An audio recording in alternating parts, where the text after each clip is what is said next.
gentlemen, we are here at From the Ashes Final Resolution.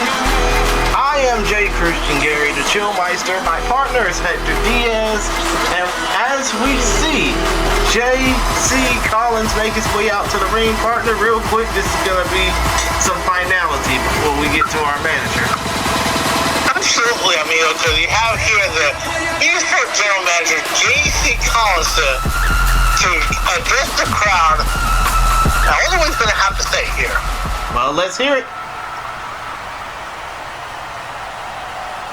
Well, hello everybody, it is your general manager and creator of Phoenix Pro. It is myself, Jordan Collins, and I wanted to come out here and quickly address exactly what's going on.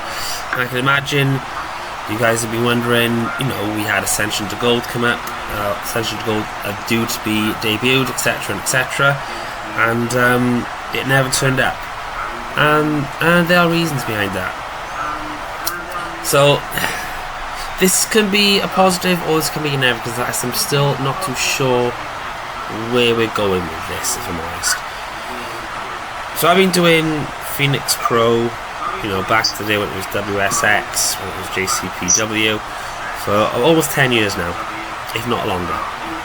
And I have loved it. It's been one of the greatest experiences. It's an amazing community, and you guys who sat here and watched every video every week, even if the views were up in the hundreds or double digits, you guys made the effort, you watched the videos, and you enjoyed the content. And also some of the amazing creations, some of the amazing wrestlers we have here at Phoenix Pro as well have expanded out to other places: XGWL, ACW, NXW, Blacklist. And we come to a point now where I don't know where I want to take this. Now, this is not to say Phoenix Pro is dead, but we are at a position where we may well or may not be carrying this on. Life has changed for me. I'm now a family man, I am married, I've got kids, I've got a full-time job, and this was always a bit of fun. This is always something I did on the side as a bit of fun. But unfortunately, life does take its change. Life does change, and that's happened to me. And I'm in a position now where I don't think I can do this anymore. Not because I don't want to, not because I've fallen out of love with it. I love wrestling. I love the core industry, the core community. I love it all. But it's not a priority of mine anymore. And I feel I have taken Phoenix Pro as far as I can. So what tonight's show is, what this show is all about: Phoenix Pro Final Resolution. This will be our final show here in Phoenix Pro.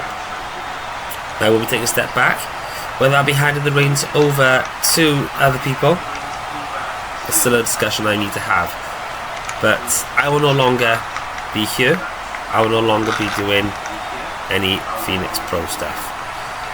It's an emotional goodbye,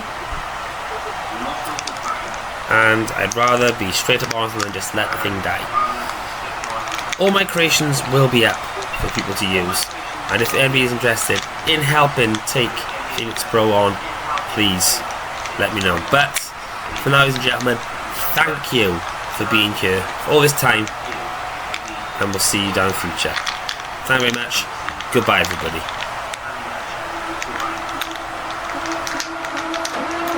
Wow. Well, what a statement from J.C. Collins. And you have to think the realization of finality really is setting in on this event.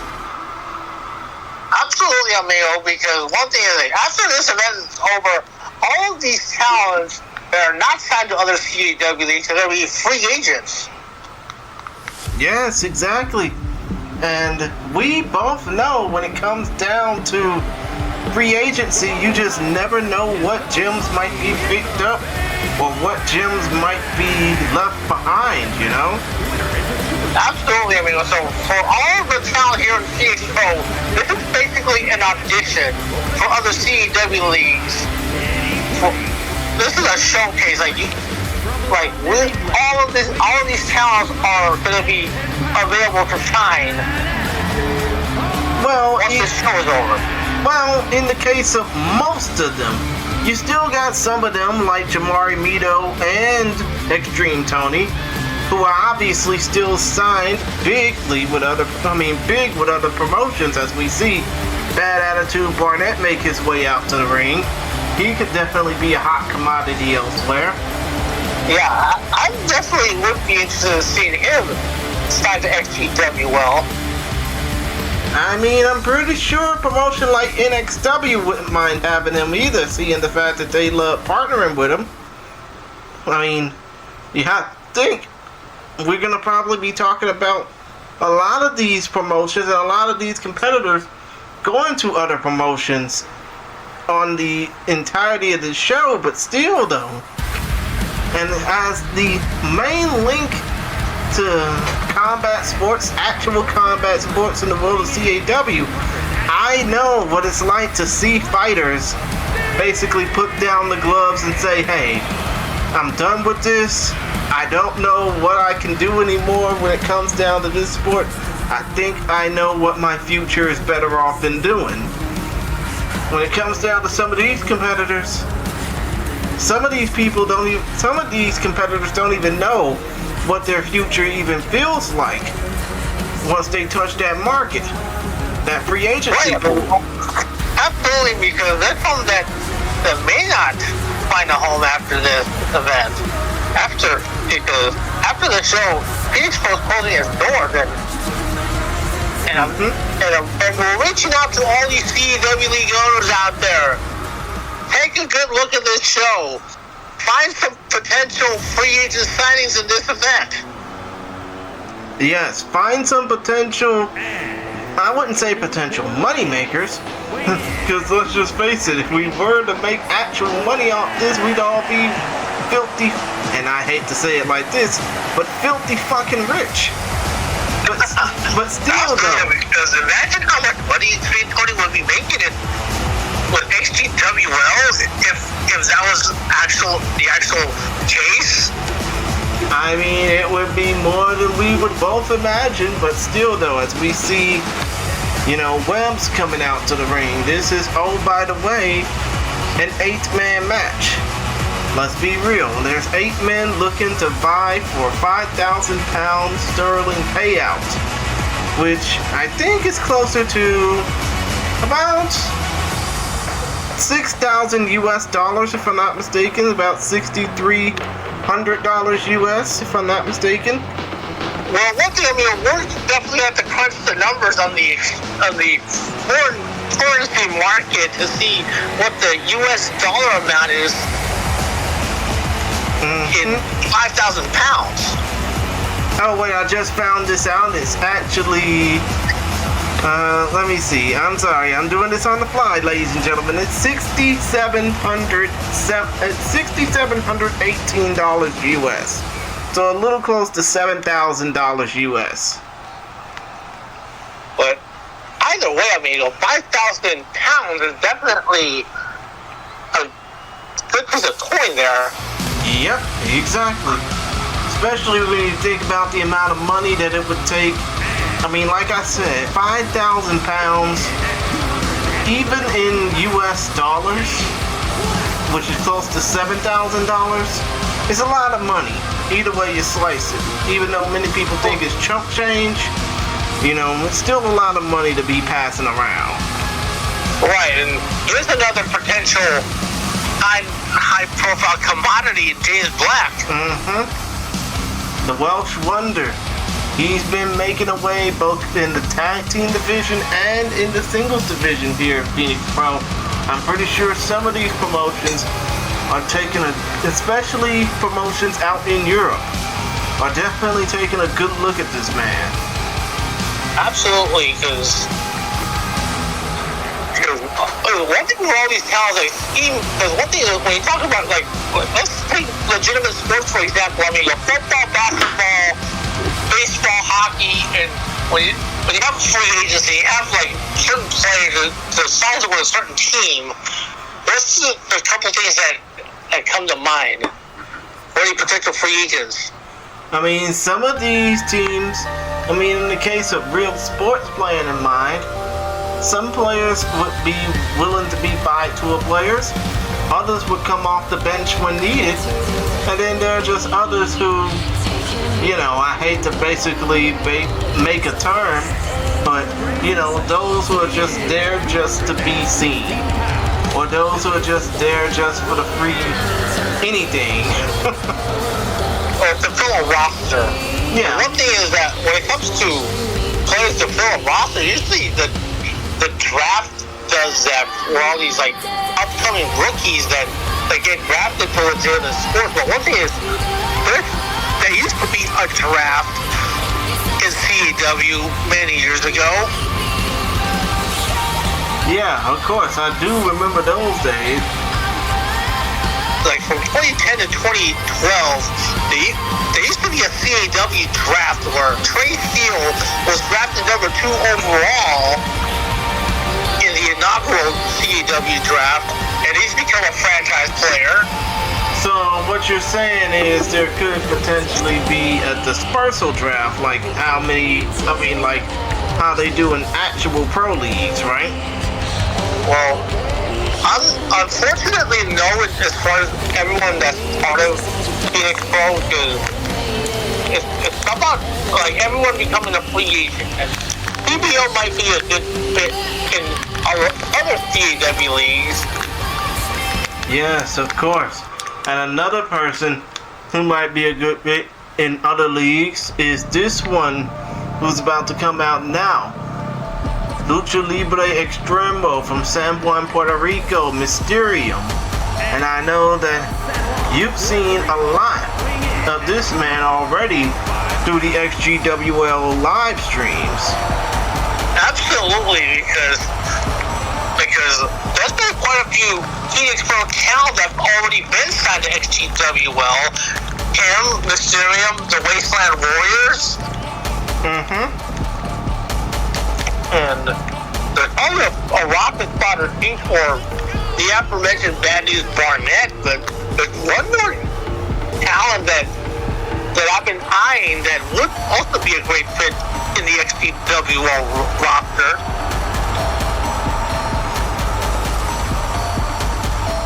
And we'll get to her later on. Oh yeah, most definitely.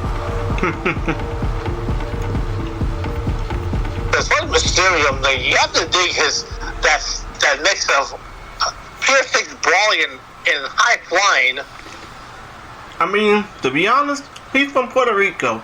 All they know how to do is brawl and fly high. Case in point, the Cologne family. Exactly. Now, who is he? One half of the Wasteland Warriors making his way out to the ring. This is Rekka. I know.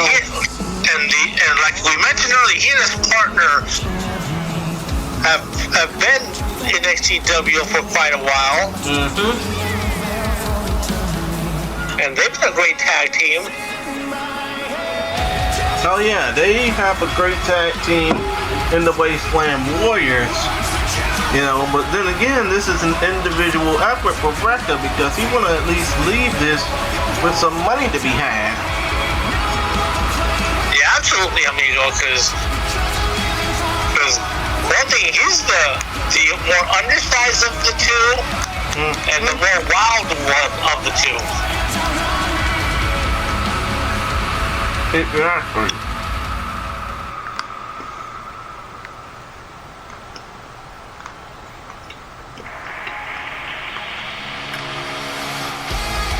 And now we have our final participant of the 8 that will be in this match, Wade Sutton.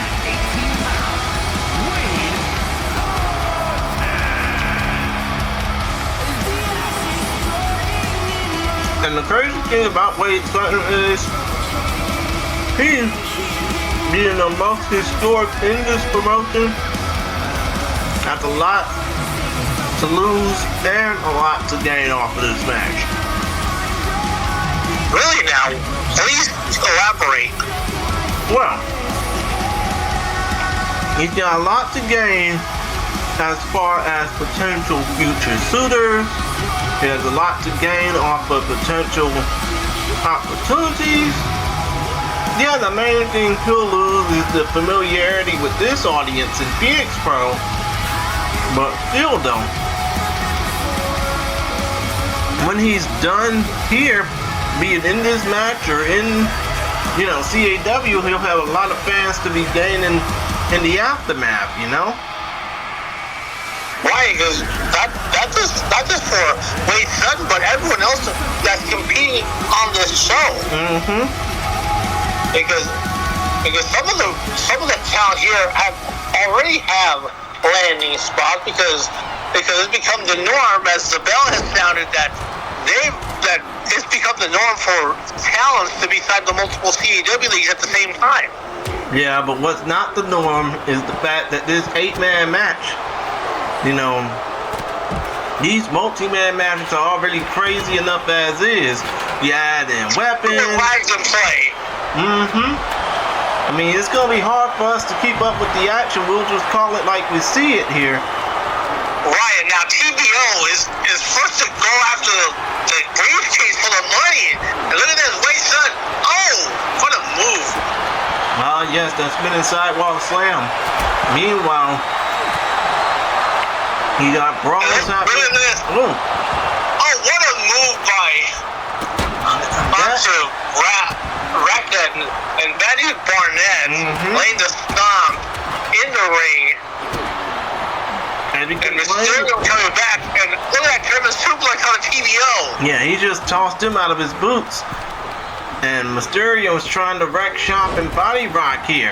Meanwhile, again, it's hard to basically figure out who all is who, even though we've just seen the entrances, we've just seen, you know, everybody have their own little individuality coming out, but still though, this is an 8-man ladder match. You know, there's 5,000 British pounds at stake. Right, amigo, and now, look at this. And now Rekka, oh, that back suplex. And now look at this, Webs with the ladder. Oh, not anymore, as TBO knocked it out of his hands. And Betty's Barnett just gave some offense in. Oh, damn. Betty's Barnett getting up after taking that German suplex. And meanwhile, I just missed somebody taking a little bit of crimson out of their DNA. Right, amigos. So, what you're saying is we have a bleeder. Yeah, already. But I missed out, so bots on me. And that DDT there by Mysterium outside the ring, and we have 5 out of the 8 competitors still fighting in the ring. And oh man, TBO took a bad spill to the outside as refs took him out. And now Barnett. In matches like this, what just happened in the ring? I think somebody just levitated on down. But it's matches like this, Hector, where you have to focus more on what's going on outside the ring. Oh my God! Suplex backbreaker by Mysterium. Ay, Dios mío. Right, amigo. Webs with that powerbomb, and now TBO with a clothesline to Webs, and Mysterio going out of the ring. But then again, and now Rekka, Irish whip to TBO, and what a form takedown. But then again, oh man, bad attitude Rekka ate Barnett. that ladder. Yeah, bad attitude Barnett taking no prisoners with that ladder, but he's not even close to the case. Oh, wait a minute, the case is backbreaker by Mysterio. Oh, what a TKO by Webs. But then again, it's more important. Oh, damn. Rekka throwing bad attitude Barnett to the ground or to the mat below. He's looking to reach out for that briefcase. Bad attitude Barnett going right back at it. Meanwhile,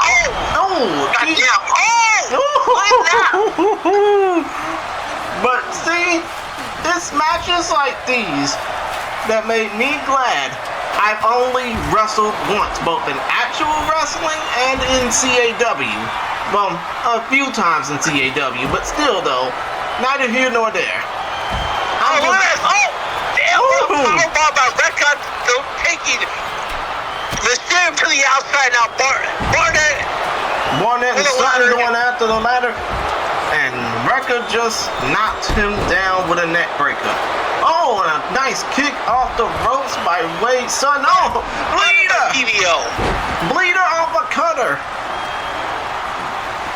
We got a Bleeder already, and that's 2 so far in this match. I think before this match is over, we're gonna see everybody getting bloodied. But still, though, hopefully it's not like Abdul the Butcher or Ric Flair. Look at this, Uranagi by Mysterio. Yeah, hopefully it won't be like a certain bloodbath in Arlington, Texas this past weekend, and anyone, even somebody looking for 5,000 pounds, can do a Russian leg sweep. Hashtag fact. Of course, hashtag fact. And look at that kick right there. Off the Tree of Woe, Mysterio gets a nice move off of that. And now Wade Sutton, he's looking to grab the briefcase. He's so close he can almost taste it. He's so close he can almost feel it. Will he grab it? And he got it! Wow! That match ended a little too quick and a little too violent for some. But Wade Sutton ended up getting out of this with the only thing that matters, and that is 5,000 pounds or $7,000 of cold hard cash. That is for the Women's Championship. And so quickly we're on to the next match. Of course, we are off to the next match. After that 8-person melee, there's no rest for the weary.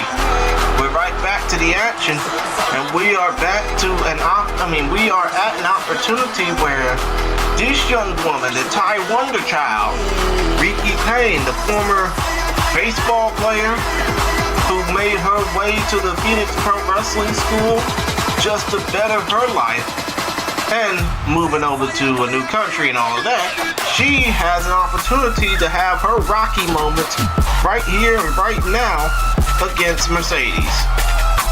As I was mentioning earlier that potential talent to be signed to XPW, I would like to see Riki Payne signed to XPWL. I mean, are you sure she would be a good fit amongst the Tammys and Ruby Carters of the world? Absolutely, because she stands out from most of the roster. You see here, Mercedes. Oh yes, the double champion, the Phoenix Pro Women's World Champion, and the XGWL Women's Champion as well. Women's Live Champion, because that title is defended most Sundays on those weekly house shows. Yeah, of course. And by the way, if you want to check those out, those are available to watch weekly on the Extreme Tony and XGWL YouTube channels, 11:30 p.m. Eastern, 8:30 p.m. Pacific, around 5:30 Greenwich Means Time, 5:30 a.m. Greenwich Means Time. Cheap plug, by the way. But still, though, point of the matter is Mercedes is coming in with 2 different types of gold. She wants to lead that same way. As we now go to the introductions of this match, here is Austin Michael Romero, otherwise known as Mike Rome, with the introductions.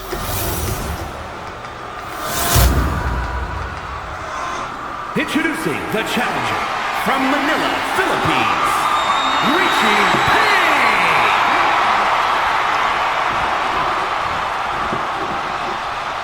And her opponent from Newport, Wales, the Women's Champion and the Women's Action Champion, Mercedes.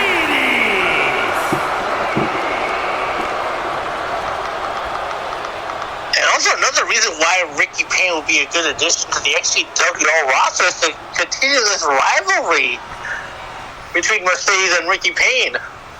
Yes, because of course, if she does defeat Mercedes, she can literally lay claim as one of the few people to have defeated Mercedes inside of a Phoenix Pro ring, but also lay claim to the fact that, hey, I beat Mercedes on the final episode of Phoenix Pro. And here we go. I mean, look at that move, but upper. 1, 2, that wheelbarrow only gets 1. And of course, JC Wolf's in the corner of Mercedes. Yeah, but of course, he knows he's there for moral support because he don't want to get his baby disqualified. Oh, wait a minute. What's going to happen here, Hector? Let's see what Ricky Payne's setting up for. Getting the crowd pumped up. Ready that rope. Look at this. Oh, connects to that suicide dive. With ease and authority. But you have to realize, like I said earlier, Ricky Payne, this is basically her Rocky moment. This is basically her shot at being the underdog, beating the favorite. Or basically in sporting terms, it'll be like the underdog beating the top seed with all the odds against him. Prime example was in 2007 between the Patriots and the New York Giants. I was thinking more of UMBC versus Virginia from like 2019, but I get what you mean. No, wait, actually, Oh, damn, nice uppercut by Ricky Payne. Yeah, nice uppercut by Ricky Payne, but still though, actually DDT by Ricky Payne, but still though, I was thinking again, more like UMBC upsetting Virginia in 2018, only for Virginia to come back and win the national title the following year. Yeah, I know it's basketball, but still though, redemption arcs. But still though, when you think about Mercedes, that nice face breaker and a drop kick for good measure. When you think about Mercedes, what does she need to do in order to prevent an upset from happening? Stay on her. That's the one thing. Be the aggressor in this match. I know that Mercedes is a bit undersized because if we were to look at the particular, actually Mercedes is actually smaller than Ricky Payne. I mean, would you say that Mercedes is at least 5'11" compared to Ricky Payne's 5'5"? I think Mercedes like 5'2" or 5'3", maybe weighing like 110 pounds. Meanwhile, Mercedes is just getting her leg work done. And that's a smart strategy by Ricky Payne. And now look at this. Now Ricky Payne tossing her to the corner. Snake eyes. Cover now. And only gets 2 and 99% off of that particular move, which required her to just throw her off the damn turnbuckle. Snake eyes. But still though. Right, but one thing is like, not every trader has to be a 2 and 99%. Some are just a solid 2. I know. And nice double knees to the corner by Ricky Payne. She drags her into the and she stomps on her chest for good measure. Not only to just taunt her, but to neutralize her. Right, look at that. Mercedes getting up so quickly. Yeah, but she ended up getting slapped out of her weave. Yes, I know. British women. And the receipt right back. But yeah, I know British women's hairstyle don't involve weave. They have natural hair for a reason. Cover by Mercedes off that drop kick, one and only. But still, the thing is that Mercedes is very decorated. Oh yeah. And she's won multiple titles in CEW across different CEW leagues. Oh yeah, of course. Especially wait a minute. never mind that, a reverse Luthez press by Ricky Payne, and more ground and pound for good measure. See, this is why Ricky Payne will make a great fit in the XCWO roster. Now look at this. Oh, what a knee right there. Ricky Payne. A knee with authority. Cover 1, cover 2. No, that's a solid 2 and 99%. Because that match could have ended right there off of that particular maneuver. Right, this time I do agree with you with the 2 and 99%. But the earlier one, not so much. Well, hey, you just never know when matches might end. All it takes is 3 seconds. But still though, point of the matter, you are right. Mercedes is a decorated competitor. She has won titles in a multitude of different leagues. Not just XGWL. Oh, nice DDT by Mercedes. And not just Phoenix Pro. Yes, and look at this. Oh, Mercedes. Mercedes from earlier with the suicide dive of her own. And now she's on the offensive as JC Wolf, knowing that he doesn't want to cause a disqualification, is just looking on as Mercedes is just torturing Ricky Payne. Right, and some of the other CAW leagues that Mercedes has won championships in. Oh yeah, of course. The soon-to-be defunct, but going out on the last limb CCL. I think as well as DCA. Of course. As we bear to remind you, 20 counts in Phoenix Pro title matches instead of 10. Oh, and a nice drop kick by Mercedes, but still though, a lot of the other promotions that Homegirl has won titles in, I'm pretty sure you can name them off the bat, Hector. Let's see, XGWL.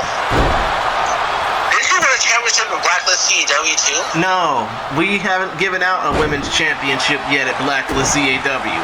We barely even have a men's championship. Well, one thing is, like, there's so many great female talent over in Blacklist CAW to cover.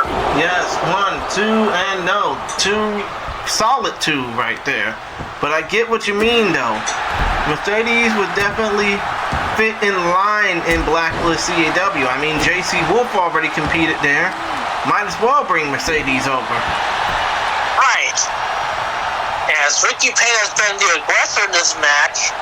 And now look at this. JC Wolf, no surprise here, distracting Ricky Payne, buying some time for Mercedes to gather her thoughts together. Yeah, but then again, JC need to realize if he keeps doing that, he gonna be buying some time in the dressing room trying to change out early for his match later on.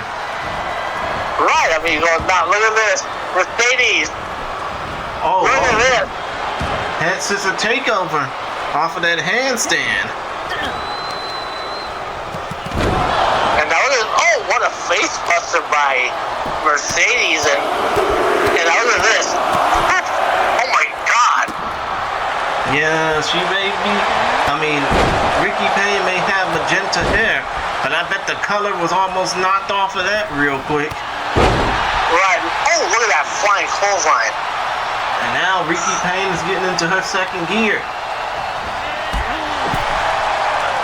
And I was about to say, Homegirl was about to go for some shattered dreams, but hey, at least she went for the leg and not, well, you know. Right, and look at that roundhouse kick by Ricky Payne as she's looking to put things away here. She is looking for her Rocky moment.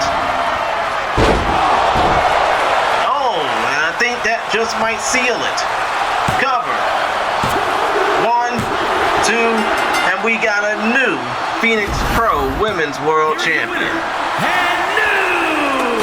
And what a win here. Going out as a winner here in Phoenix Pro. Yes, of course. And with that win, Ricky Payne just basically netted herself a bunch of offers for a bunch of different promotions. Meanwhile, Mercedes, I don't know what the future holds for her. You still have the home in XCWL, amigo. I know. I'm just saying. I mean, aside from XGWL, there's plenty of other promotions that would still want a veteran like her. Norwalk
Folks, we are back, and after 2 exciting matches so far, we go to a mid-card match that promises to be anything but your usual break. This is a Rising Star triple threat elimination match featuring 3 men who combined don't like each other. Yeah, amigo, because one thing is, the hatred between these 3 here, Equilibrio, I think he's the one that I know about the least out of these 3. Well, he's the one that I know about a lot more, especially more recently because of all the threats that he sent toward Jabari Mito and toward his family. I mean, I can think, his grandfather Butch Banks. He has an older sister named Uzuri, U-Z-U-R-I, by the way, and he has a little brother named, and I kid you not, Tesla.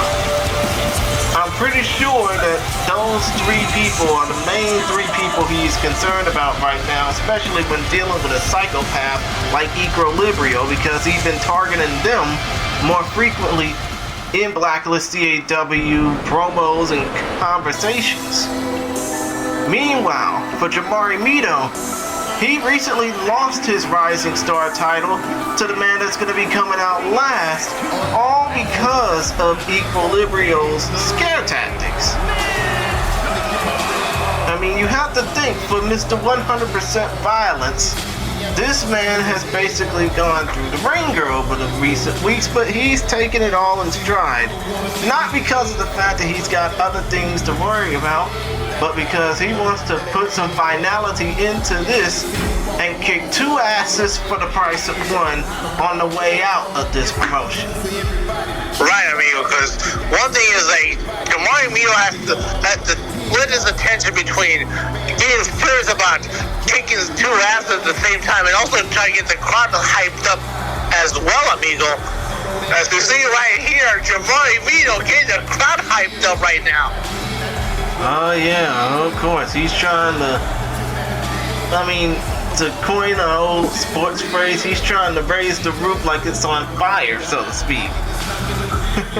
But still though, point of the matter is, he's gonna need to try and tone down playing to the crowd and tone up the attitude if he wants to get his title back and kill 2 birds with 1 stone on the way out of here.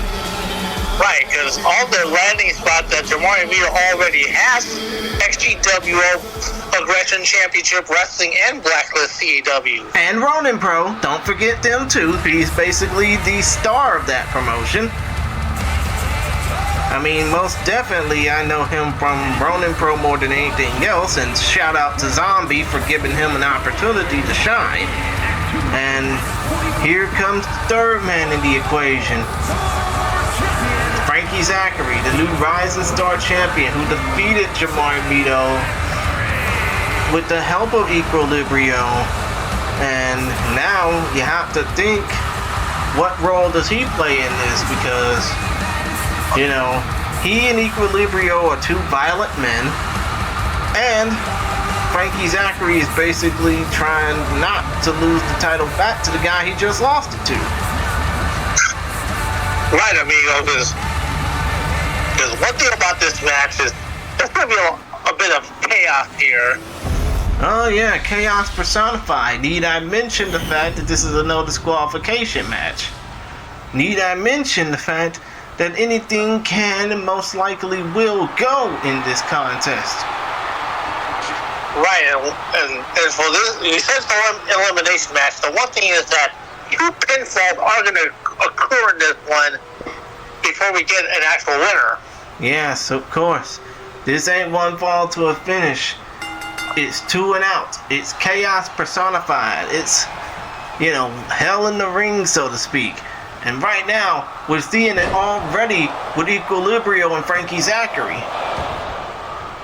And that's just the 1 count, amigo. And Jabari Mito inserting himself into the action and going after the arm of Equilibrio. Oh yeah, I'm pretty sure he wants to go after more than his arm. He wants to go after his head. I don't blame him, amigo. Look at this. Jabari Mito with a chop block onto the back of the leg of Frankie Zachary. And Equilibrio trying to take advantage here. oh yeah, Equilibrio is doing more than that. He's just basically trying to punish the former Simulation Football League star, the Texas Southern University graduate. And I'm pretty sure so too does Frankie Zachary, as he's looking for some tools of instrumentation with a baseball bat hitting Jamari Mito. He ain't gonna find no cricket paddles underneath there, let's be real. Even though we are in Wales, of course. Cardiff, Wales. Interesting, it had to have been a cricket paddle. Oh yeah, of course. And now, Jamari Mito stuck on the outside. The two most oh my God, suicide dive! Oh, God damn! That suicide dive taking out both men. Yeah, you could basically say that Jamari Mito came in like a cruise missile. Right. And now it is Frankie Zachary with the receipt. Oh, Frankie Zachary with a suicide dive of his own, taking out Jamari Mito. I mean, these three men are, to coin a phrase to commemorate the legendary late great Sabu, suicidal, homicidal, genocidal, death-defying maniacs. They're gonna have to be all three to get the W in this one. Yeah, of course. And now the action's going on to the outside, and all the referee can do is just stand and watch. Right, I mean, as Jamari Mito throwing Frankie Zachary back in the ring. And now Equilibrio were trying to grab a weapon, but Jamari Mito said nope. And now Frankie Zachary is saying nope. And all three of them are just going at it, giving each other hell to pay and then some. Right. Oh, and a nice uranagi. Oh, what a uranagi by Frankie Zachary. Exactly. Now Equilibrium finally getting his toys out. Oh, a nice rolling star splash by Frankie Zachary. Meanwhile, Equilibrium just threw some lumber at him. And it didn't faze him at all. He did not give one single solitary fuck. Look at that martial arts kick by Jamari Mito onto Frankie Zachary. Oh, yeah, of course. On that one. Oh, and meanwhile, Mito just knocked Equilibrium down a peg with that nice little Hurricane Rana. I mean, you have to... Well, there's a strategy here for each of these three competitors in this match. Oh, wait a minute, right now. Oh, wait. Oh, elevator going up, Carnage going down. And only gets 2 for the measure. But Frankie Zachary, he got a title to defend. Equilibrio, he just wants to commit some chaos. Jamari Mito killing 2 birds with 1 stone. Basically, it's every man for himself in this match. Even though, oh, by the way, this is an elimination match. Because one thing is like all three have 3 different modes in this one. Oh yeah, that's Snake Eyes. As right now, Equilibrio about to powerbomb Frankie Zachary with ease. Oof, that was not pretty, amigo. Exactly, of course it wasn't. And now, Equilibrio. Oh, roundhouse kick to the mush. Oh, and a nice little moonsault, springboard moonsault for good measure, cover. And he's using the ropes. What an asshole. Then again, when did that actually successfully happen? I don't know. I mean, maybe he thought it was successful. I don't think it was. Because I've hardly ever seen that get a 3 count, amigo, if you ask me. I mean, maybe it's just a mini mental. Oh, no. Mito just got smashed in the skull with that baseball bat, and I think he's about to go back to Houston. Oh, I was about to say, go back to Houston empty-handed. And, oh, I think we're about to see a hockey stick being put into play, smash to the skull. Another smash to the skull. He's not about to slash somebody's neck. He's about to go hunting for some heads. Because I don't think they're playing hockey here in the UK. They do. There's a whole lot of logos on the ice and a slashing incident to prove it. But still, though, Mito, armbar. As of that armbar, Juju Tatami. And I learned that from someone that we used to work with in CEW, Joel Knight. Oh yeah, of course. You probably remember him. Oh, Hurricane Harvey boot to Frankie Zachary's bush. Cover by One, Tamari Nito. two, Equilibrium just standing there, not doing a damn thing. Well, probably because he's taking a breather, because of all the violence that he's been hit with it now. Look at Jamari Mito has a ladder. And now the two most violent men in this match are beating the holy high hell out of each other. The, Demon's Wings pile driver. Cover one, cover two, cover no. 2 at 99%, and that would have been an elimination right there. And Jamari Mito eating that knee and going down the ring. And man, what a warm shot by spine on the Frankie pine. Zachary. Spine on the pine by Frankie Zachary. Cover 1, 2, and no, we almost got an elimination off of that. Meanwhile, meanwhile, Jamari Mito trying to make something happen here. He wants to make something happen. He wants to take that long flight back to Houston, back with something to remember, maybe with some gold. Meanwhile, the only thing he's remembering right now is getting his mud hole stomped in. And this is not going to be a pretty picture for Equilibrio. Boot to the mush. And I think Jamari Mito is about to go back to Houston. Oh, I was about to say again, empty-handed. Meanwhile, we got a chair. Look how he threw that chair. Jason the late snap. Move with that one. Oh, yes, of course. I mean, you have to think. You have to be a little bit crazy to basically not be a fan. Oh, moonsault by Frankie Zachary. Cover 1, 2, and 3. Jamari Mito goes back home to the H, empty-handed. That's a bummer, amigo, that Jamari had to be the first one to be eliminated in this one, and as this now down to Equilibrio and Frankie Zachary. Yes, of course. I mean, Jamari has nothing to be ashamed of because he was one of the few Americans to hold a championship in Phoenix Pro. So again, he's got nothing to be ashamed of. Meanwhile, Equilibrio is about to be. Isn't there a few talents here in Phoenix Pro that are Americans that have also held championships here? Yes, Extreme Tony being one of them. But still, though, point of the matter is we got two of the most violent men here in this match, maybe in all of CAW right now. Just waiting to, just basically not wasting any time. They're just beating the hell out of each other. Oof. Oh, goddamn, right in the ring post. Exactly.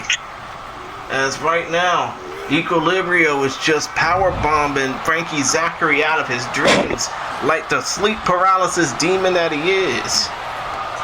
Because right now they've been taking this one shades of the old Philadelphia promotion that emphasizes extreme wrestling back in the mid to late 90s. You say Philly, I say Tupelo, Mississippi in the 80s.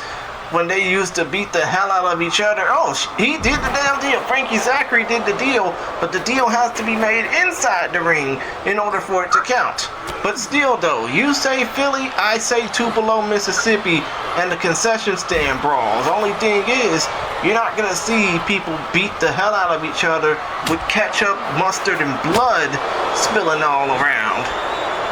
As Frankie Zachary with that kendo stick going to town on Equilibrio as he smacks that kendo stick to pieces. Yeah, hopefully he didn't give anybody any splinters. Nice Uranagi by Frankie Zachary, but still though, hopefully he didn't give many people in the front row a reason to sue.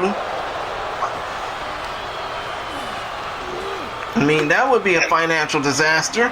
Now, Frankie Zachary back in the ring, looking to finish off Equilibrio. He's climbing up to the second rope. What's he looking for in store here?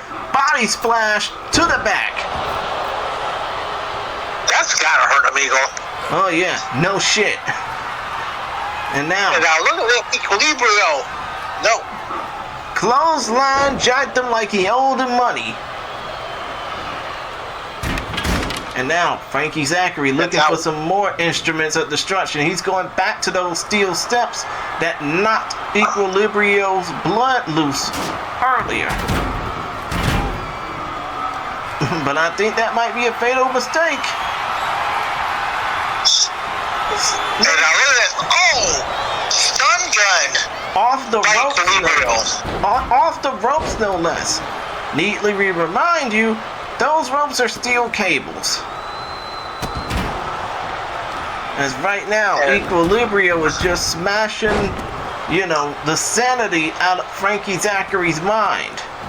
Right, because he's trying to rub salt in the wound. Oh! Goddamn! Right with those steel steps right in the nuts! I think this one might be over for Frankie Zachary. And lo and behold, it is. Equilibrio is the new Rising Star champion. And I don't think he gives a shit. He wants to commit more chaos. What are some potential landing spots for these two? I don't know for either one of them. But all I do know is after a match like this, whoever gets these two next, or one of the two, better be ready for hell to come with them. That's all I gotta say. Exactly. As we see Equilibrio being the last man to hold the Phoenix Pro Rising Star title. And now we move on from titles to just straight up carnage.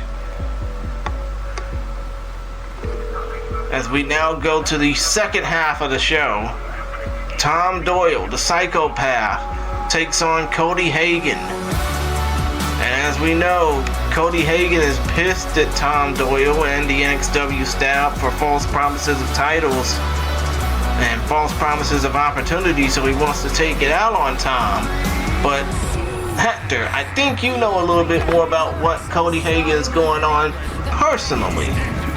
The one thing was that I don't want to touch much on it, but he's had a couple of issues he has to deal with outside of CPW, and given the news of what happened, there's a lot of CPW leagues that abruptly released Cody Hagan from their promotions because of that news that Cody Hagan has been involved in. Now, we're not trying to play the speculation games. We're not trying to basically be the fucking moral police here.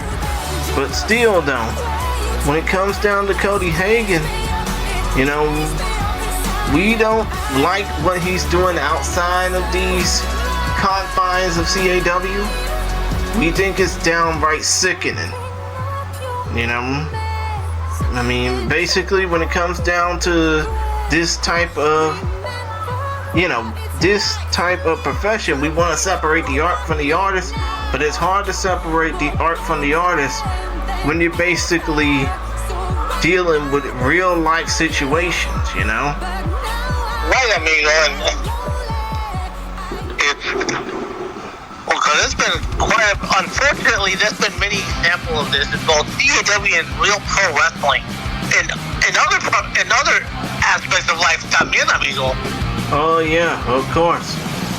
I mean, there's plenty of examples that I don't want to basically touch with a 10-foot pole, but still though, when it comes down to people like Cody Hagan, it may be cool to think, oh, I'm a wrestler, I can compete just off of my credentials alone. I can basically, just run by all the things that I've done and not get any problems whatsoever. But when it comes down to trying to separate yourself from what you do in the ring, from what you do out the ring, it's really hard to. And it's really hard to basically come back from stuff like that just to try and make a good image for yourself.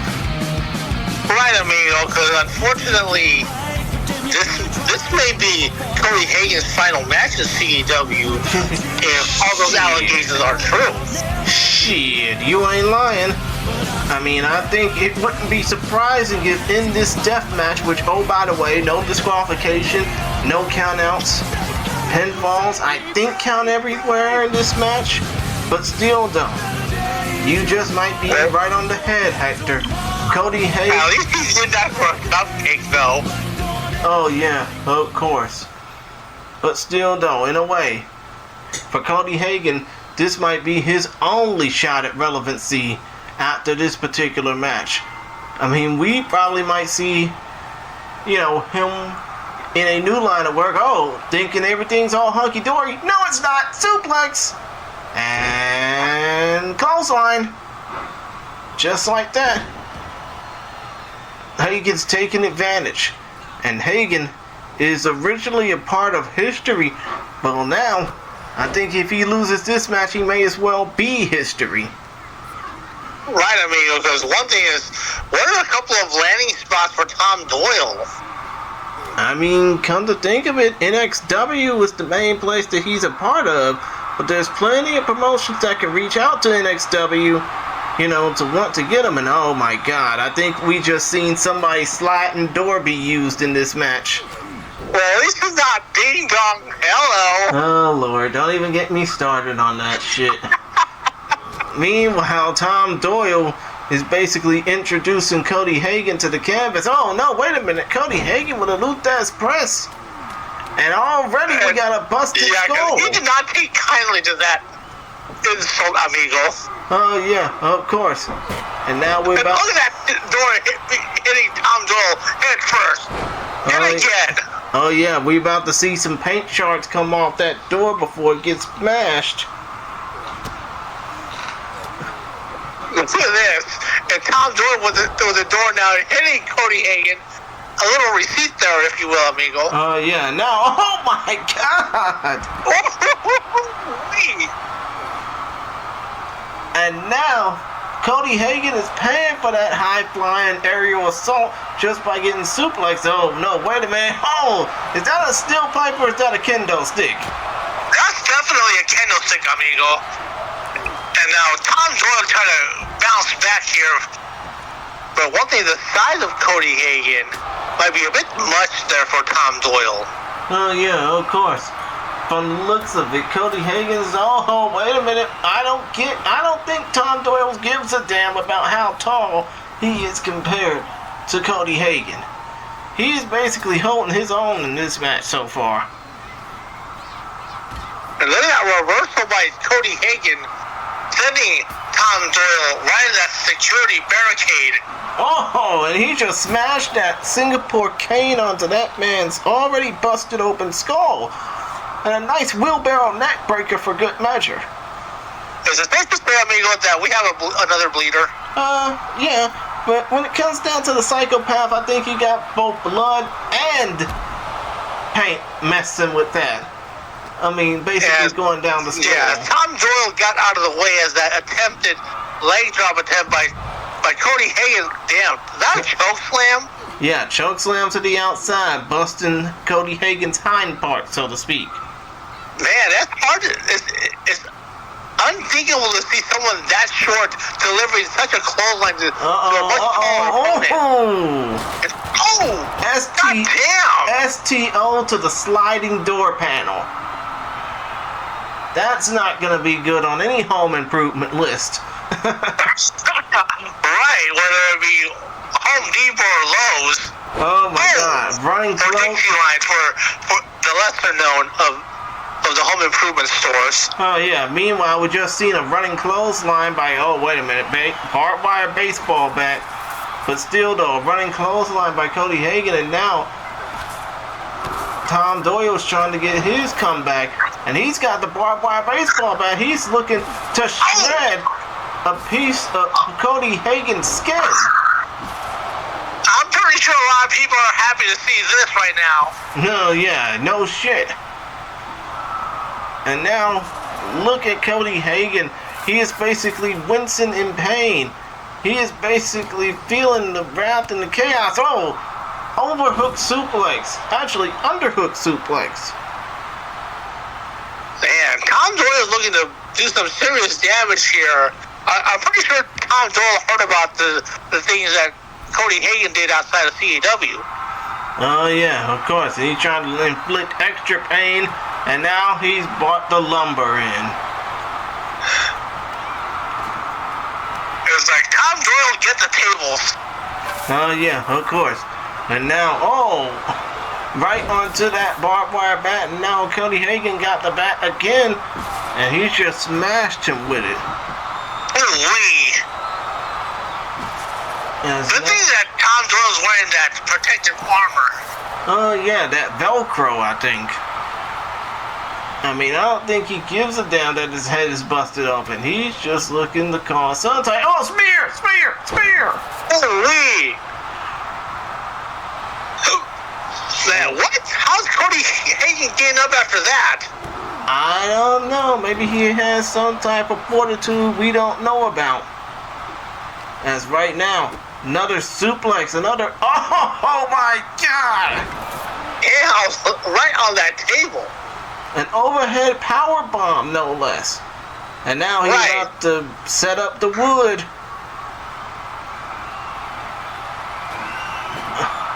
Meanwhile, you have to think, as long as this match will go, how much chaos can these two men bring? Oh, wait a minute, I don't think we need to answer that long. I am the table. God damn, that exploder right on that table. Only gets none. Even though. How does Cody Hagan get up after that? I think that's the second time I asked that. Oh no, wait a minute, I don't think we need to realize any more tombstone in the middle of the ring. Damn. Are you serious? I mean, the dude feels like he's spear back at ya. But I think that Cody Hagan's immune to pain, so to speak. Like, I really think he's immune to pain, punishment, and anything else. Oh, you're a Nagi. Alright, Cody Hagan, I think this one might be over. Cover 1, cover 2. And the psychopath is thanking his lucky stars that the match wasn't over right there. Right, amigo, because I thought you were going to say it was a 2.99%, amigo. Yes, it was. But you have to think, these two men are basically so... a sidewalk slam style STO. But still though, only one. But still though, these two men, I don't think they give a shit about 3 counts. They give a shit about causing chaos. And oh, wait a minute, Cody Hagan perched up on the top rope. What's his giant ass gonna do? Clothesline off the top rope. High risk, big reward. Right, amigo, because one thing is that you were mentioning earlier how indestructible Cody Hagan might be. Old school pile driver. Damn. Because that kind of reminds me of a certain hockey mask wearing individual from a certain horror movie. Yeah, of course. But I don't see any innocent teenagers basically hiding from him. Well, one thing, that individual is signed to ACW. Oh, yeah, of course. And I'm pretty sure he's secretly licking his chops looking at this match. Oh, no, wait a minute. What's going on here? Running drive-by kick. Using Cody Hagan on the top rope for leverage. Now, you have to wonder what could be happening here. What could be going through that sick depraved mind? Sidewalk Uranagi. As Cody Hagan's getting pumped up. Of course you're getting pumped up. Of course, this might be the last time we'll ever see Cody Hagan in this type of environment. Right, amigo. Oh, what a clothesline by Cody Hagan. And now, Cody Hagan is going to the outside, looking for some weapons, looking for some friendly things he can use, and he's got a ladder. Oh, wow. Now he should be getting up that Singapore cane, and he does. It's a Singapore cane versus the bat, and the bat wins every time. Right. Especially when it's wrapped around a 2x4. Yep. Or should I say the barbed wire? Oh my god. I mean, should I say the barbed wire wins every time? But I get what you mean. As right now, Cody Hagan, right into the no-no area. But then again, he should have kept this no-no area zipped up. Sick bastard. I thought we weren't going to go into detail about it. Cover what? My bad. I just got a little bit carried away. I mean, let's not compare not yet to a certain EDP, amigo. Hey. EDP, I mean, I don't want to mention that fat fuck. Let's be real. I don't want to mention that guy. I'm pretty sure you don't want to mention him either, Hector. But still, though, we got... not, amigo. Oh, yeah. Meanwhile, these two men, who knows what type of stairway to hell shit they're going through right now. Oh, I don't like how this one is going to end. Headbutt by Hagan. Doyle. And, Tom Doyle is reeling right now. He's got to get it together. Because Cody Hagan is just on the... Knocked him off the ladder. Tom Doyle, high risk, high reward, high perch. What the fuck was he thinking? Atomic botch, amigo. Exactly. That might have changed the whole momentum of this damn match, all because he wanted to be so fucking stupid. Finally, I get to use that line. Meanwhile, Cody Hagan didn't just atomic botch himself, he clotheslined him straight into hell. And now, the psychopath's about to pay for his sins. Right, amigos. Yeah, Cody Hagan climbing back up that ladder. Oh no. He's turning his back toward Cody Hagan. That's not a good idea. I mean, turning his back toward Tom Doyle. But still though, point of the matter is, that atomic botch that Tom Doyle just done off the ladder most definitely changed the psychology of this match. Absolutely, amigo, because shout out to one of the defunct CAW leagues that came up with that line. I think the name of that CAW league was called Hogan vs. Flair. What a move by Tom Doyle. He just adjusted his attitude real quick.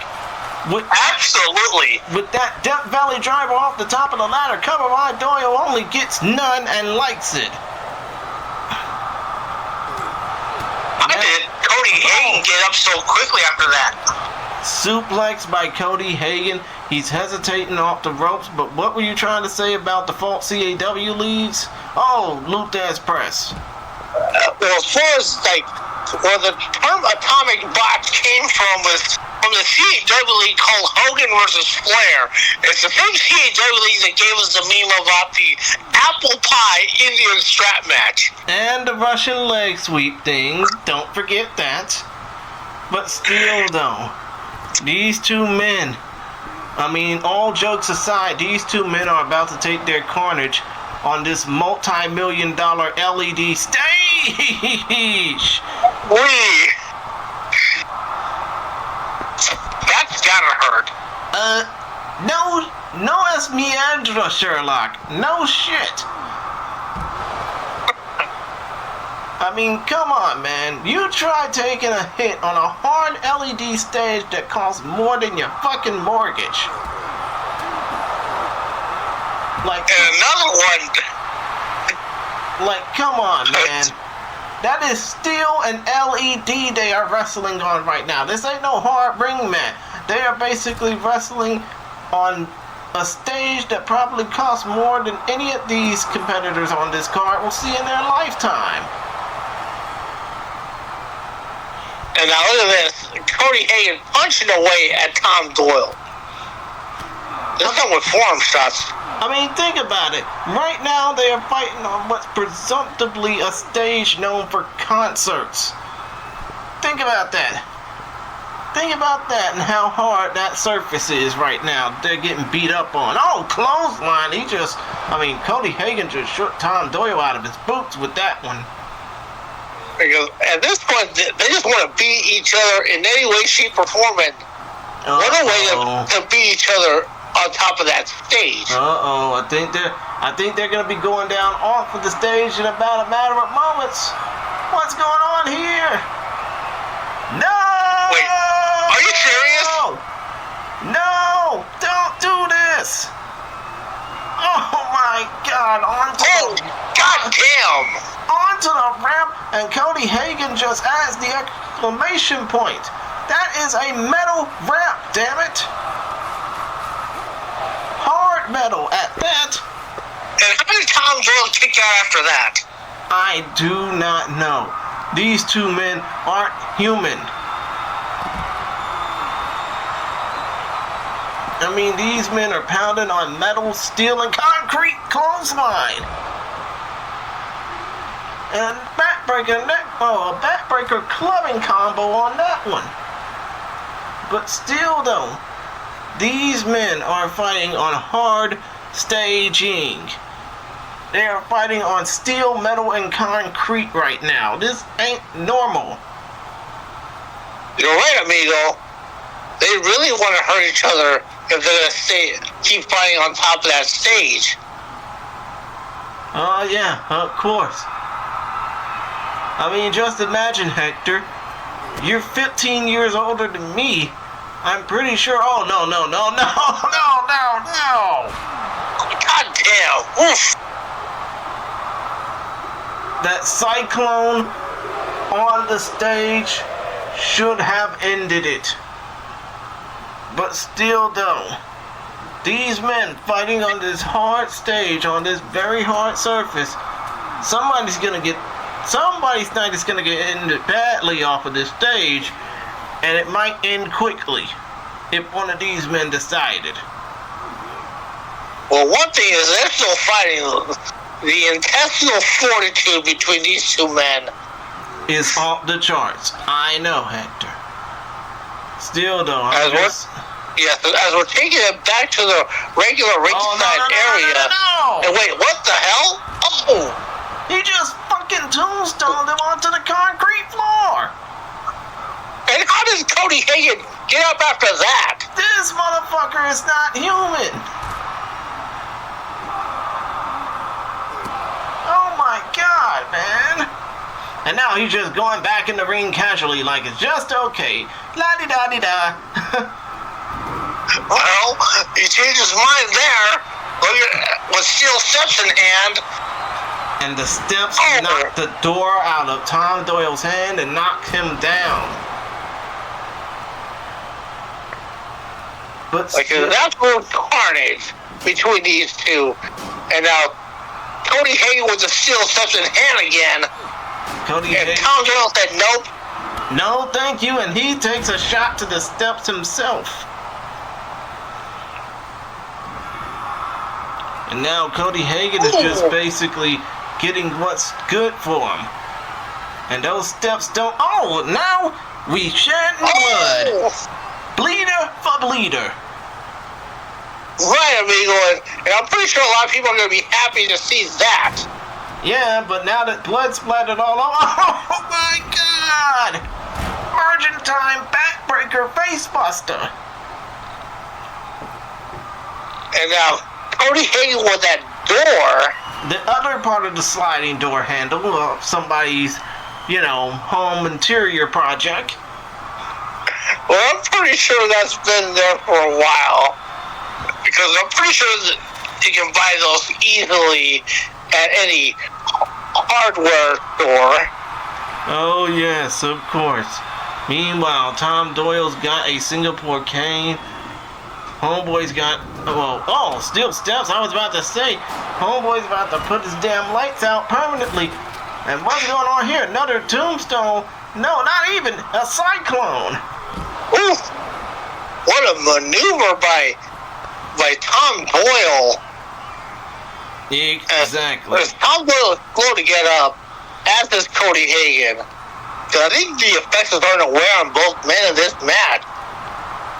Yeah, they're starting to look a little confused, dazed, and disoriented. They're wondering how the hell this match will end and when.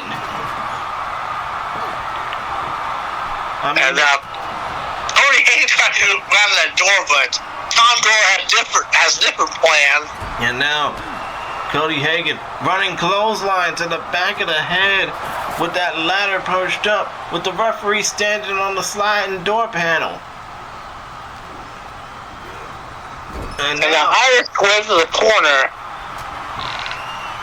And what bad intentions does Cody Hagan have? I think I know the bad intentions. What's about to come up? Drive-by kick. Ooh wee. I know, Hector. And now, Cody Hagan is looking to set up the door and close it out. Pun intended, of course.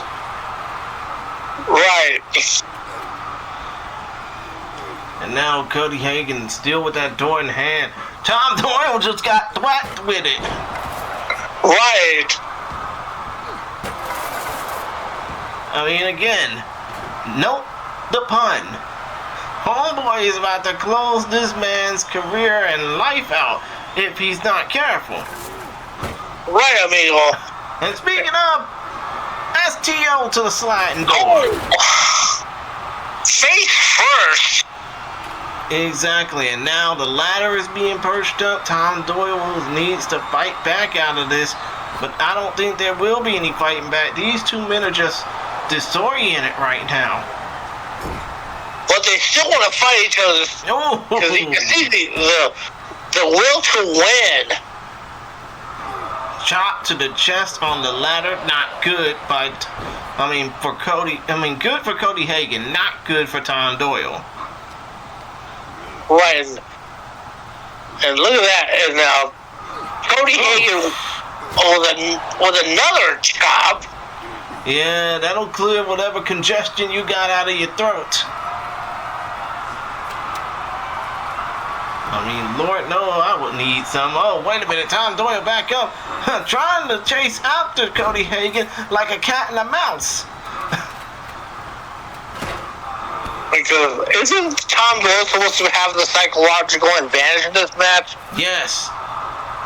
The mental strength definitely goes toward Tom Doyle, but it's all gone. It's almost all gone now. It only works when your opponent actually fears you. But that's not the case here with Cody Hagan, given that he's much larger than Tom Doyle. Trying to go, for a shot with that barbed wire bat. Instead, Tom Doyle comes back with some receipts of his own and a shot to the mush for good measure. Both men both men have already shed blood, sweat, and tears for a lifetime. Right, I mean, look at this. Tom Doyle just scored a down on the Cody Hagan with that barbed wire wrap barbed wire wrap bat. I mean, I know the Brits don't really enjoy baseball all that much, considering that they've only just gotten used to it, but this is too much. And a twisting cutter by Tom Doyle. Cover one. No, not even. Cover nada. How the hell did Cody Hagan get up after that? I don't know, dude. Is that testicular fortitude? Is that raw strength?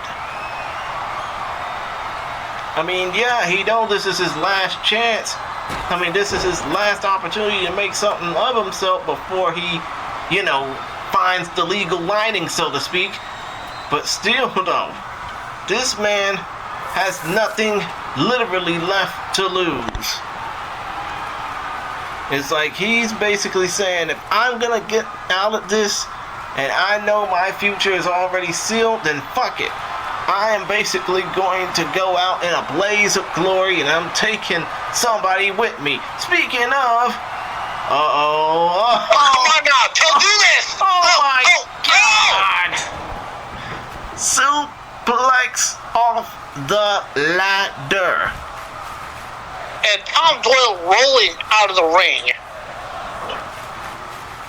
I mean, you have to think, at some point this match will end. At some point these fans will stand and cheer in admiration for these two, and they will have gotten their money, their pound, their dollars worth.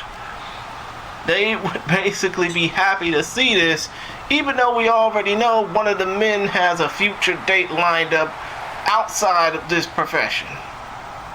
Right, amigo, and not in a good way, amigo, because look at this. Oh, wait, you're knocking by Cody Hagen. This one might be it. Cover 1, cover 2, and that just about seals it. Cody Hagen leaves the world of CAW and possibly, the world of Phoenix Pro and obviously the world of CAW with a psychopath under his resume. Right, amigo, because one thing is that Cody Hagen, I don't know, remind me of this guy named Chris Eber. I'll tell you later. Yeah, please tell me. But still, though, point of the matter, Cody Hagen gets the win over Tom Doyle. That's all that matters. For now.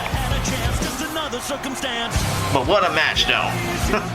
Absolutely, amigo, because I was actually hoping that Tom Doyle would have won this one.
The following contest is scheduled for one fall and is for the World Championship.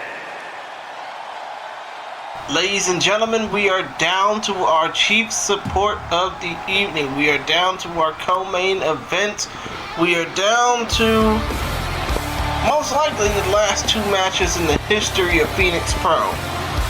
We have Great Danger with Shazeen Freya of the Syndicate, of which many people remember from her days in the CCL.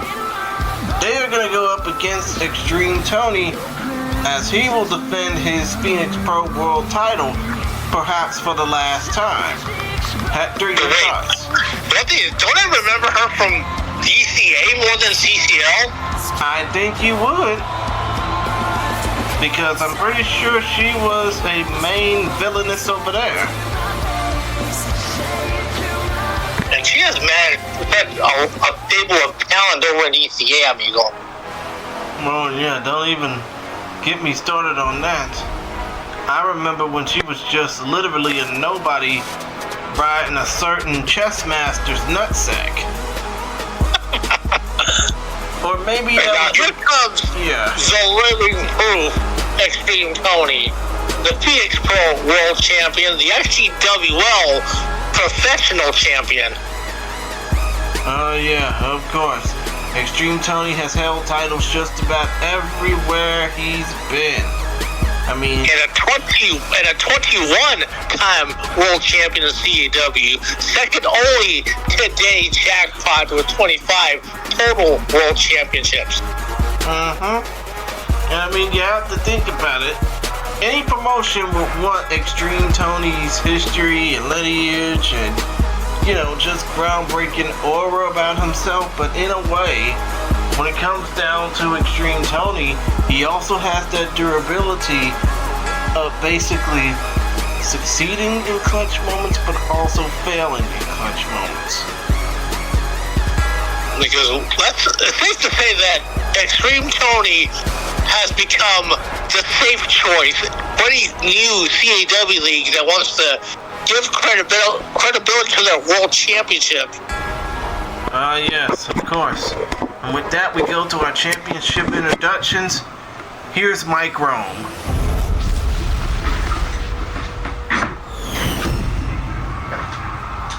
Introducing the challenger from Norwich, England, weighing in at 220 pounds, Greg Danger! And his opponent from San Diego, California, weighing in at 250 pounds, the world champion, the living legend, Extreme Cody!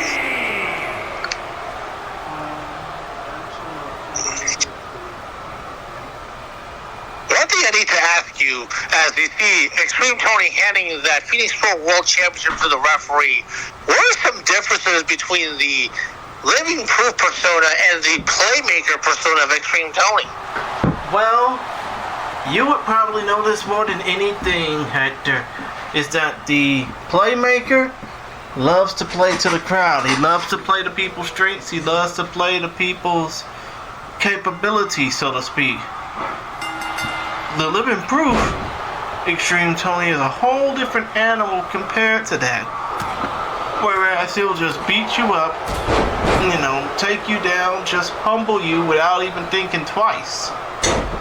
And then just pick apart a body part and just stay locked in on it every stretch of the way throughout the match. As we're seeing right now, the living proof with that clothesline to Greg Danger. And now look at that. Oh, and a suicide dive for good measure. But continue, Hector. Shades of his playmaker persona now bringing Greg Danger back in the ring as he becomes the leader of BK4. And of course, you have to think for Great Danger, just like what happened earlier on with Ricky Payne, becoming the Women's World Champion. This amounts to his Rocky moment. Because one thing I mean is that that's becoming a bit of a theme. And look at that. Oh, nice tiger suplex. Number one and only. Continue. Because I don't know if you heard about the announcement for Global Warning 6 where Extreme Tony gave a Rocky moment to someone else that he's going to be defending his pro title at. I mean, come to think of it, there's plenty of names that, nice float overs. Nice float over Northern Light suplex by Great Danger. And just too soon, $1 million leg sweep. Because that's the one thing that Extreme Tony will do, whether it's his playmaker or living proof persona. He makes his opponent think twice. But in a way, about that, nice body splash by XT. But you have to think, when it comes down to the Global Warning match, the Global Warning 6 match that Extreme Tony has, it could be anybody that he could give that shot to. And now look at this. Look at that neck breaker. Yes, a float over neck breaker. Meanwhile, the referee is distracted, trying to basically waste time putting another turnbuckle pad on after Shazam Freya got herself involved. Right, amigo. And now look at this. Another tiger suplex. Tiger suplex. A nice diving suicide diver receipt from earlier. And just wanted to basically be reminded of this. This will be the last match on this card, in fact, of this promotion, where disqualifications and countouts basically count as losses. So, nice cradle suplex by Great Danger. But you have to think, even if Shazam Freya gets herself thrown out, there's still another chance that these competitors could lose via disqualification, Right, amigo. Where did that ladder come from? I blame Shazam Freya. She always likes doing stupid underhanded tactics. And an illegal headlock. I don't even know if that is legal. I am not sure, amigo, but that's a unique variation of a headlock, though. Oh yeah, of course. Because right now, Extreme Tony trying to fight back while the referee's just taking off. Whoa! Snake Eyes on the steel ropes. NXT is trying to fight two battles at the same time. Another Tiger Suplex by Great Danger. 1, 2, and no. 2 and 99%. As Shazam Freya is trying to... Again taking off that turnbuckle pad. But I mean, one thing is that for Shazam Freya, would she be a good fit anywhere in CEW? Considering the fact that she just came back into the fold, I don't know. It all depends. Oh, a nice turning elbow drop. Cover 1, 2, and no. Again, nice near fall. But a nice near fall can only mean the match is just going to get more and more difficult for Great Danger. Absolutely, amigo. Now, look at this. Right below the belt. Yeah. Right to the living proof, so to speak. I mean, right to the proof seekers, so to speak. But still, though. That's the difference between the living proof and playmaker personas of Extreme Tony. Yeah, I mean, basically, he's just, very different. I mean, this is not the type of persona you would see out the playmaker. This is definitely living proof territory here. Absolutely, cover now. Only gets 2. But even in this case, moves like that Baldo bomb out the corner, that would mean a lot. So, nice neck breaker. Knocks him down off the apron. These two men go to the outside. Remember, it's a 20 count on the outside, not a 10 count. Oh, that European uppercut by Great Danger. And Great Danger's trying to get the crowd behind him. Something that the playmaker is very familiar with. I mean, yeah, of course. But this ain't XGWL, not by a long shot. Nice gut wrench suplex by Tony. Because one thing is that Extreme Tony has really taken up this playmaker persona. Every other promotion outside of XGWL, what an armbar takedown. Again, when it comes down to these competitors, they're utilizing every second of this time out the ring just to cause more chaos. And off of that throw to the turnbuckle, off that throw to the turnpost, you gotta think Great Danger's a little bit woozy coming back into the ring. Oh no, wait a minute, not even close. Crossface by Great Danger. Or is that the lapel lock? No, either or. Either way, the Extreme Tony broke out of that submission hold. Exactly. Oh, and just as that happens, Extreme Tony feels a little bit out of wind. Oh, and the kitchen sink just been dragged into this with that knee shot by Great Danger. This could be his... Extreme Tony's own playbook. And now an inverted neck breaker by Great Danger. This one could be it. Covered. Run your ass over, ref. 1, 2. And that is it. We got a new and a final Phoenix Pro World Champion, and his name, with no help from with barely any help from Shazam Freya at all, is Great Danger. I am shocked that Great Danger beat Extreme Tony to be the new Phoenix Pro World Champion, but where are some possible landing spots for Great Danger? To be honest, I don't even know. The world is his oyster. I'm just saying that Great Danger beat Extreme Tony when Extreme Tony was at his best. That's all there is to it. And now, ladies and gentlemen, this is what I mean by the finality of this promotion. When you got two men who just hate the hell out of each other and they just want to see everything end, you get a match like this. Making his way to the ring from Copenhagen, Denmark, weighing in at 248 pounds, Outlaw Lars Bennett. Because one thing that we've been talking about throughout the entirety of the show is landing spots for all the talents. I mean, come to think of it, Lars Barons have been a few places, some of which we do know, some of which we don't.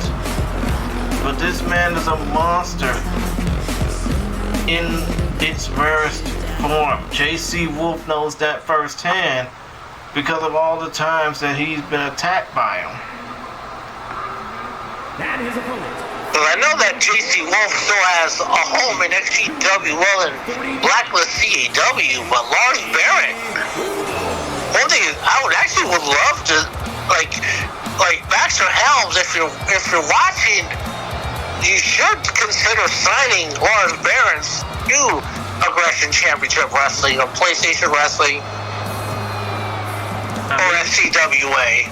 I mean, I'm pretty sure if I'm Baxter Helms right now, you know, I'm just happy that nobody mentioned the fact, I mean, that old joke, JC Wolf, JC Wolf and Mercedes, you know, the Butch and the Bitch. I mean, I'm pretty sure that's the last thing JC will want to hear right now, but still though, this is the last match in Phoenix Pro. A Wolf Slayer match, which is basically a last man standing match, a death match inside a Hell in a Cell, so to speak.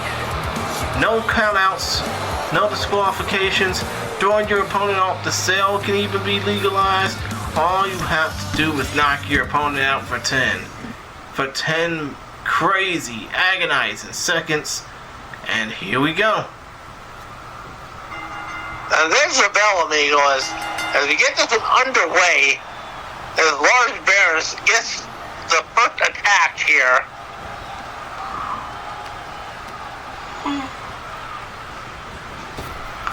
Oh, goddamn! Did you see that? Yes, I saw that. But still though, point of the matter is these two men do not like each other.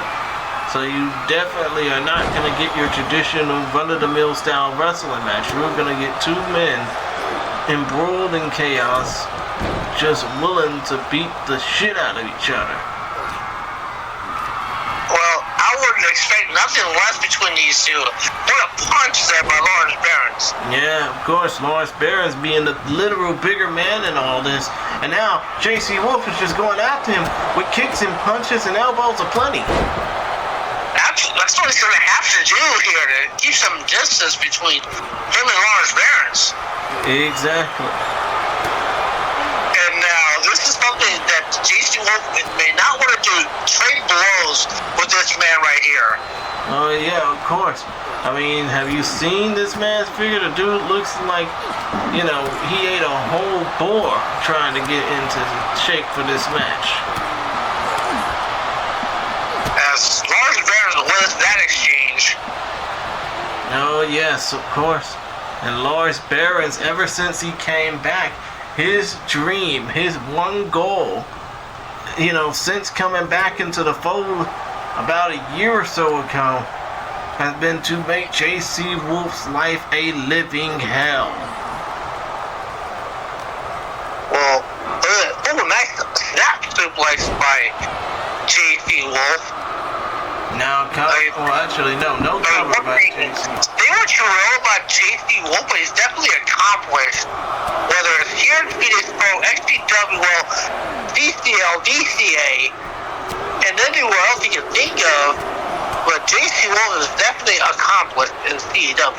Oh yeah, most definitely. He definitely has the accolades to show for it. Meanwhile, Lars Barons, all he just wants is an opportunity to showcase himself that won't require him to sit long on the shelf. Meantime, Look at this bear hug. Yeah, bear hug, because that's gonna, I mean, I just realized now, no submissions in this match either. All you have to do is put your opponent out for 10 seconds.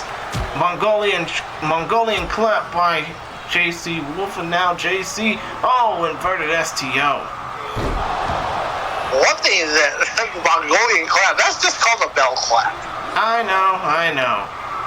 It's just that I grew up watching less Mongolian chops. I mean, I'm pretty sure you, Hector, probably remember what a Mongolian chop saw and felt like. Oh, goddamn, look at that. Barbed wire bat. And the referee is just counting. Oh, wait a minute. First of all, no. Lars Barons. I mean, again, you saw the referee counting after that weapon shot. Just like he's counting here. 1, 2. Lars Barons gets back up immediately. I wouldn't advise that with that barbed wire bat in hand. Oh, goddamn. Exactly. And now, Barons is back getting attacked. And look at these punches. In bunches, of course. Absolutely. And continuing the punches. And the hatred between these two is very apparent. Yeah, very much so. And now, oh, wait a minute, what's going on here? Oh, an inverted Dominator slam by Lars Barons. But he only put JC Wolf down for a brief half second. And now look at it. Oh, JC Wolf trying to mount a comeback. I mean, you have to think, when it comes down to a match like this, JC Wolf needs to pull out all the tools in the arsenal just to, you know, continue and just to beat this man up without hesitation. Right, amigo. And JC Wolf wanted to continue the offense, but no, Lars Barons counters.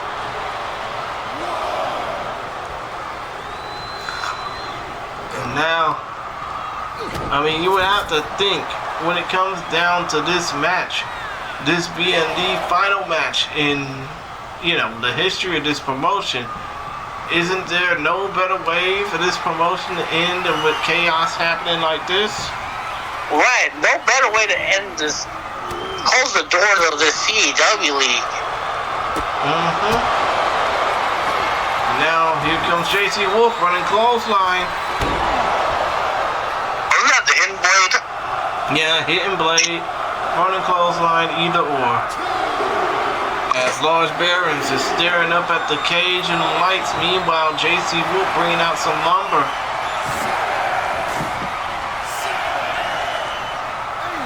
JC Wolf is telling Lars Barons to get up after that count of 9.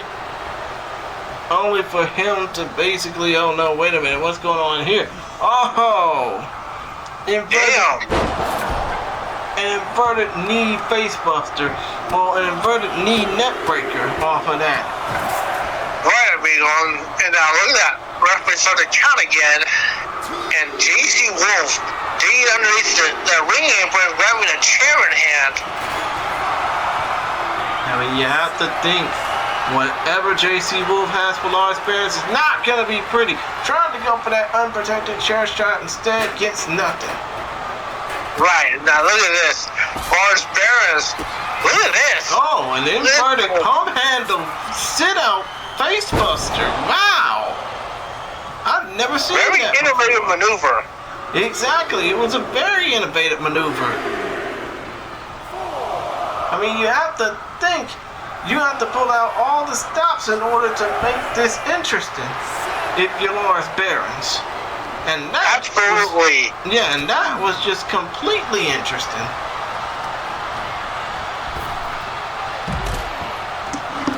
Now you have to think, with these two men on the outside, or one of them on the outside, as the referee, where is the referee? Oh, he just popped back in like nothing happened.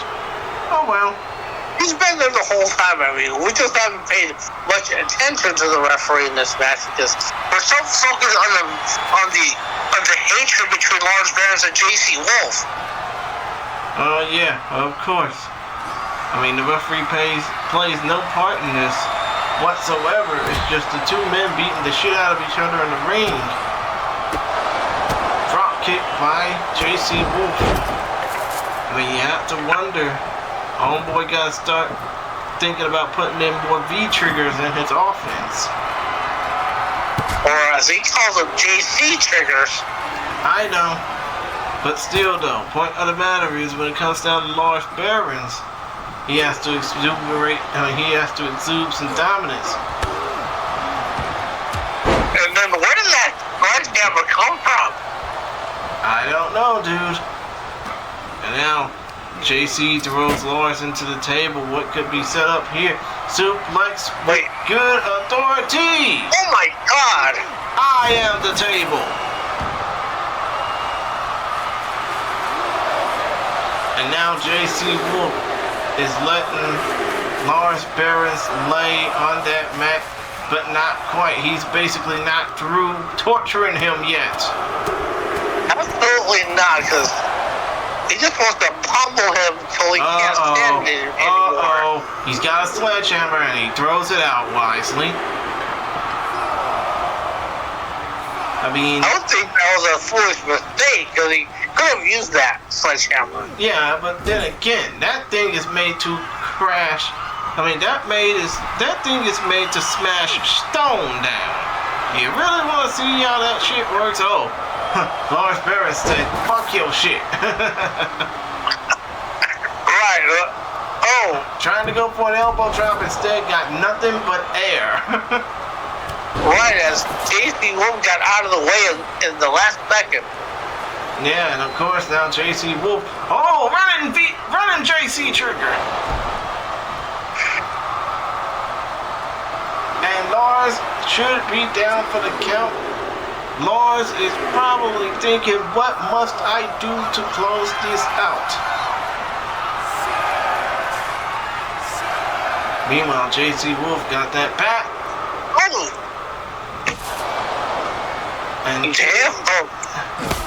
And Lars is feeling the same punishment. Another back shot.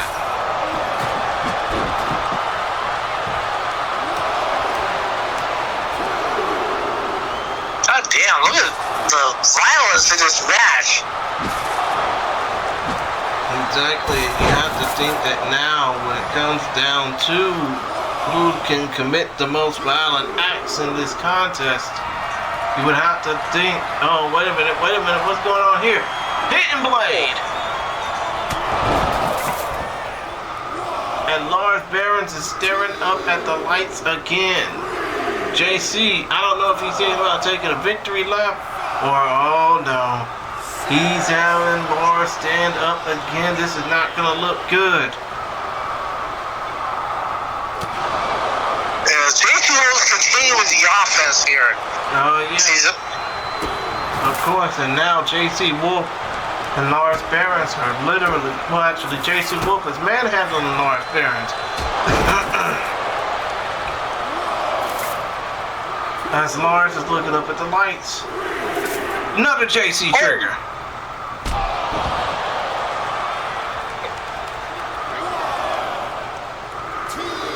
As you look at JC Wolf, Hector Diaz, you have to think, what must he do to put this man away?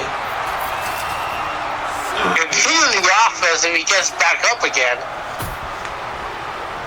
That's the only option. Wait, what does he have in hand? I think that's North Light. Oh! Oh my God! Is that Mercury? Like, is that a fucking light tube? Yes, it was. Oh my God. Because I've seen a lot of those in the indie scene many years ago. Oh yes, I know exactly what you're talking about, especially those old deathmatch DVDs that used to circulate on certain boards. Yes. As the referee started counting. And now you have to think, as this match goes on, how much more violent can this match get? Well, I'm honestly, I think we're just scratching the surface. Oh yeah, of course we are, because you got these two men surrounded by 25 feet by 20 feet by 25 feet of steel cage, this match is not going to be for the faint of heart once it's all said and done.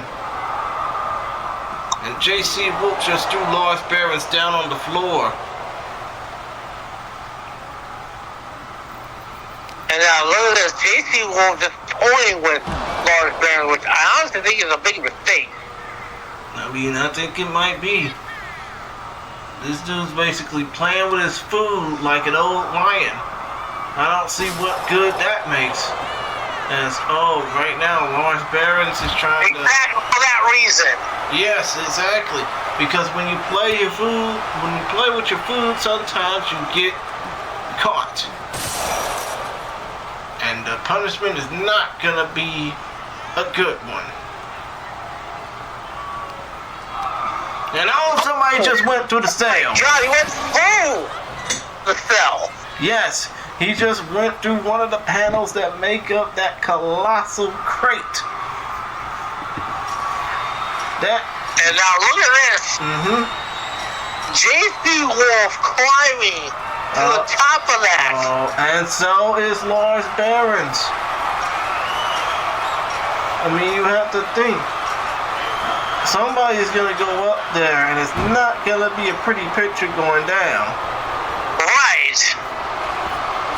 Because one mistake can be a catastrophic one. Fatal, if not catastrophic.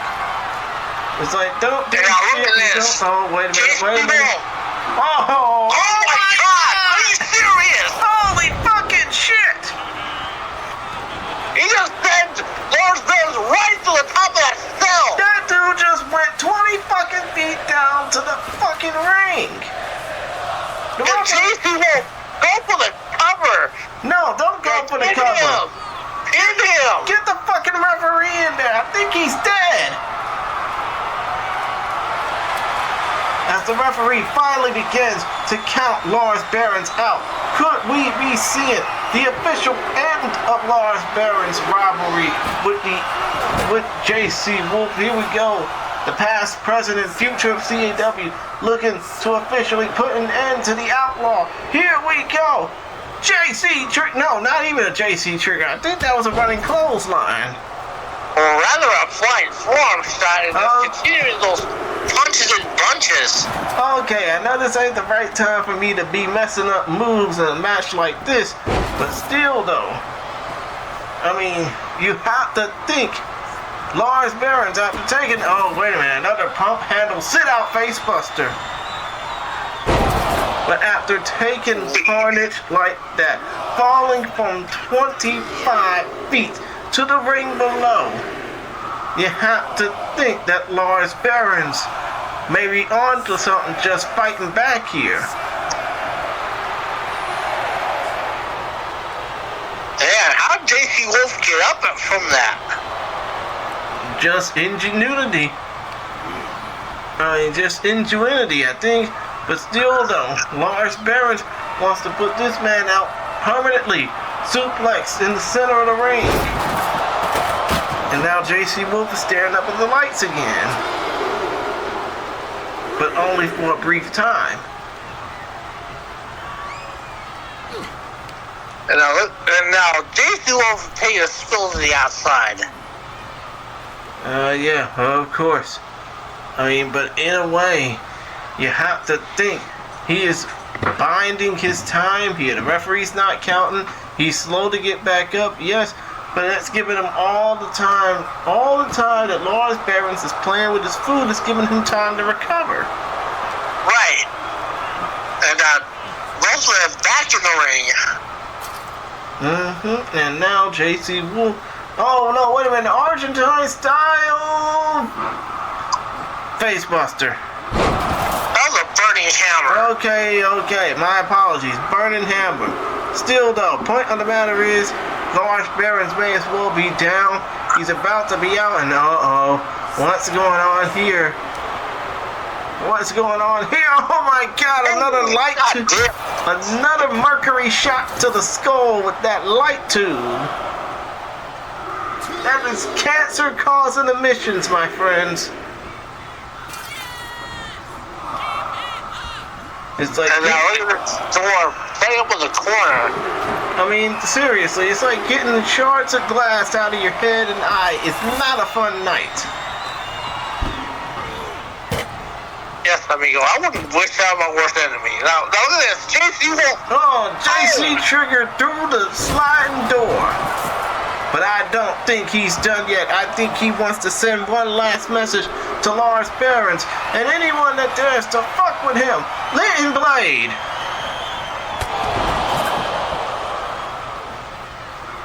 And all he can do is just sit and watch as Lars Behrens may as well be dead.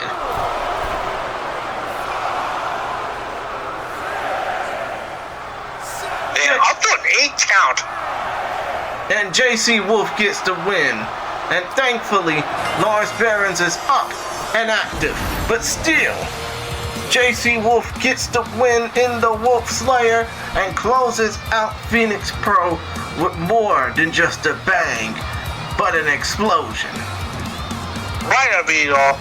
As we go through the highlights, you see how JC Wolf sent Lars Behrens through the top of that cell. Exactly.